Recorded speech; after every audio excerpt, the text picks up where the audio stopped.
మా ఇంటీరియర్స్ అన్నీ కూడా మా మమ్మీ డాడీ ఇద్దరు ప్లాన్ చేసుకుని డిజైన్ చేయించారు. నార్మల్ వాల్స్ కన్నా కూడా ఇలా వాల్ పేపర్స్ వేస్తే చాలా బాగుంటుందని ఇలా చేయించారు. మా ఊరు నుండి కార్పెంటర్ ని తీసుకొచ్చి మరి ఇవన్నీ మేము డిజైన్ చేయించాము. మేము తిరుపతిలో ఇది పర్చేస్ చేసామండి. చాలా బ్యూటిఫుల్ గా ఉంది కదా. హోమ్ డెకరేషన్ పర్పస్ లో తీసుకున్నాము. చాలా బాగుంది. మా ఫ్యామిలీలో నేను, mummy, daddy, Littu, Keerthi, Oreo and also fishes కూడా ఉన్నాయి. మా అకాడమీలోని స్టూడెంట్స్ అందరూ టోర్నమెంట్ ఆడడానికి వెళ్తే అందరూ విన్ అయ్యండి. సో అందుకే మన అకాడమీ కోసం ఈ ట్రోఫీ వచ్చింది. Here comes the beautiful photo. చాలా క్యూట్ గా ఉంది కదా. మా ఆడియో కార్డ్ ఉంటే బాగుండు, మంచిగా నేను ఎత్తుకునేదాన్ని.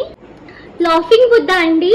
లాఫింగ్ బుద్ధ ఉంటే మన ఇంట్లో పీస్ అండ్ హ్యాపీనెస్ కి కొదవలేదు. మేము ఇది కాణిపాకలో పర్చేస్ చేసుకున్నామండి. చాలా బ్యూటిఫుల్ ఉంది కదా. పాస్ కోసం తీసుకున్నామా అనిపిస్తుంది అప్పుడప్పుడు. యాక్చువల్లీ మా డాడీ కోసం తీసుకున్నా కానీ చేయట్లేదు. హాల్ టూర్ ఫుల్ వీడియో కింద టచ్ చేస్తానండి. కంప్లీట్ గా చూడండి, చాలా బాగుంటది.